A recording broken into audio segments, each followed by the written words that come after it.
Animal owners in the United States have over 76 million dogs and 58 million cats, according to the Veterinary Medical Association in 2012. 80% of those animal owners consider these pets family, so it makes sense that they would modify their home for them. The pet industry is making over $100 billion on all these modifications, while all pet owners want to do is give their fur babies the care and devotion they crave. So what can you do to make your home pet friendly? Let's find out.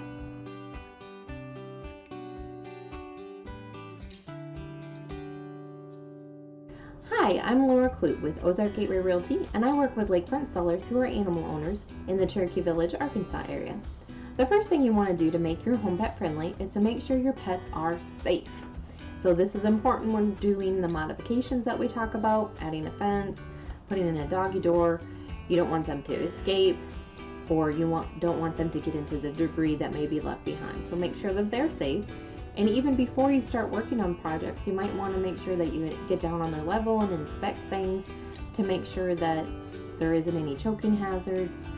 Empty your trash cans regularly so they don't get into things that might be poisonous, like raisins, grapes, chocolate, even fruit seeds that can cause them problems. Make sure that cabinets are locked up to keep them out of cleaners and pesticides, and that those cabinets are secured or locked. Cats can be pretty good about opening those cabinet doors.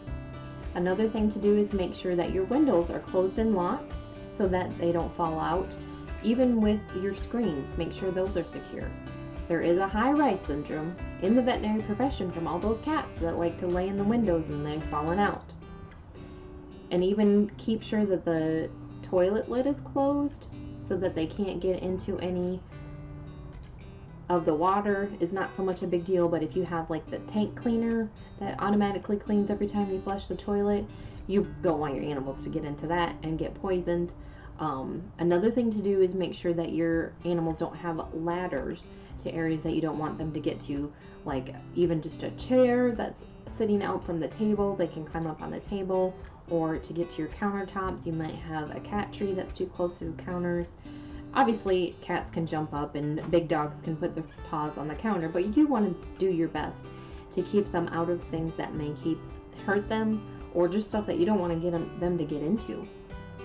The second thing you can do to keep your home pet friendly is to think about flooring and furniture. I love my vinyl plank floors. We install them as a family, but of course you can ask a professional to install them instead if you don't want to. They are so easy to clean, whether it's sweeping, vacuuming, mopping, all of it works. And the pet messes are easy to wipe up. It's just really great. Some other alternatives would be hardwood, concrete, ceramic tile, but some of those are still going to scratch and stain. They're still easy to clean up quick, but the hardwood can lose its patina, even the scratches on the hardwood and stains on the concrete. So they're not as great in my opinion. A third alternative would be carpets. You want to make sure that you use an antimicrobial pad and that the carpet you use is stain resistant, and it's also low pile, so it's easy to get the stains out or whatever gets into the carpet, whether it's you or your pets that causes it to be there. And it's an even better idea to get carpet that matches the color of your pet's coat. Then their hair doesn't show up so much when you don't get a chance to vacuum.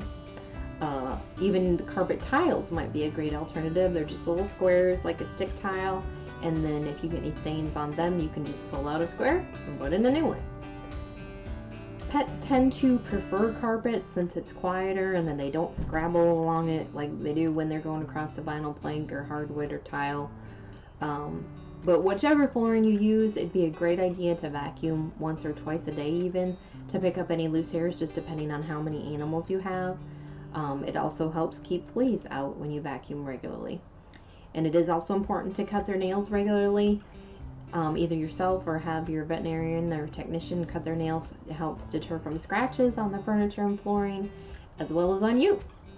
And it's important to use flea and tick preventive not only for your pets, because it's irritating when you got pests biting you all the time, but also they're going to end up on your bed, your couch, your furniture, in your carpets, on your floor, and lots of times those bring along with them other things like Lyme disease, tapeworms, all kinds of things that you don't want them to have, much less you to have. So Another great idea is to have a scratching post for your cats to just keep them from scratching up your carpets or your furniture. A third thing you can do to make your home pet friendly is to add a grooming station. This can be for both bathing and cutting your dog's nails, brushing them out, maybe even trimming if they have a lot of hair. If you put some lift steps, like have a drawer come out of the cabinet so they have steps up to the table so you don't have to arch over them, or have like an elevator where they walk in and it raises them up. There are tables like that too. If you have more animals, obviously this would make sense, but if you have a bad back, it might be worthwhile, or just an animal they have to groom more. It could easily make the money worth it in a short amount of time. And that area can also be where you store all your toys, treats, and leashes and everything, so it's just their spot. The fourth thing you can do to make your home pet friendly is install a pet door. We have a pet door at our house and it's so nice to have. The dogs can go in and out whenever they want to. They only go out to the deck, but at least it gives them a chance to go outside and bark and just smell things, and even our cats can go out there and enjoy it. Gives them the chance to exercise themselves. You should also exercise your pets. It's great for you to get out and walk them daily, but even just going out to the yard is better than nothing. Even better way to have a doggy door is to have a magnetic or electronic features that have it so the pets have a special collar with a signal or something on it, so that only them can get in and out and not let in the wildlife. Or if you don't want the cat out, then only the dog can go out. They have some really great features now, so I would say a doggy door is a great feature to any home. Another great thing to have in a pet-friendly home is a fenced area. It is beneficial not only to animals, pets, but also owners, parents, and gardeners. The animals get a chance to smell things and hear things and see things that they don't see on the inside, as well as get exercise. Of course, it would be great if they went on walks every day, but not everybody has a chance to do that. You might be out of town. And also great for parents. If they don't have animals, there's plenty of parents that want fenced-in areas for their children. It's also great for gardeners. There's lots of wild animals here, deer, raccoon, rabbits that are going to eat your fruit and vegetables if you have a garden. So a fenced-in area is going to keep them away, hopefully. And so it's great for many things other than animals if you want to consider resale value when you put a fenced-in area in your yard, whether it's a dog run or the whole backyard or the whole front and backyard. It is going to make a difference when you go to sell your house. It is really going to help the value of the home.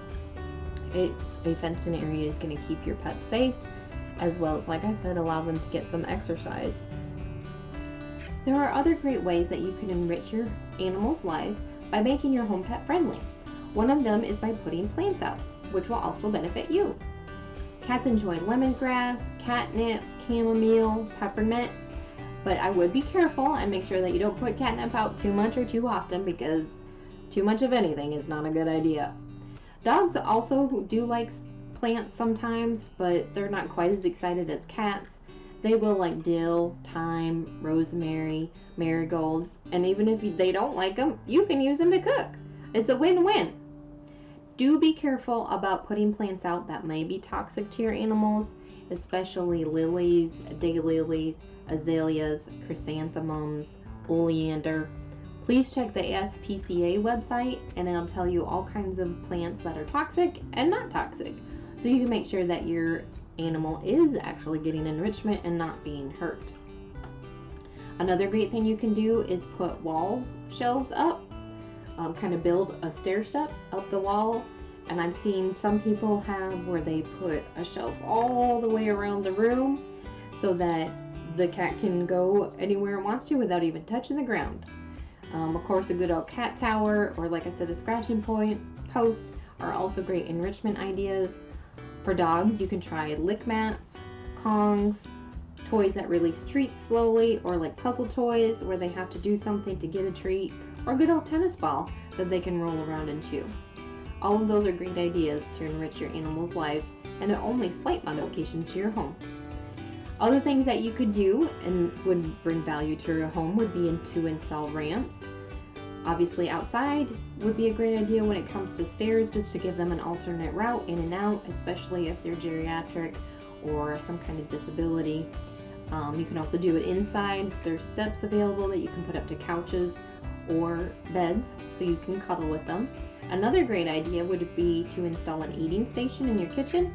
You can take a drawer and then put in a water and food bowl section, and it would be super easy to just close that drawer when you leave the house and you're getting ready to show your house. Or maybe your dog's on a diet and you don't want them to have access to the food all the time. Another great way to put it out of sight, out of mind, and then you don't have to worry about them getting into it when they're not supposed to. Pets are important to our mental and physical health, so it's no wonder we'll change our homes to make them happier. They can be our support system and relieve stress. So remember to make sure your home modifications improve your home's value or can be removed easily when you decide to go. If you're ready to show how pet-friendly your home is, watch this video about showing your house with you and your pet living in it.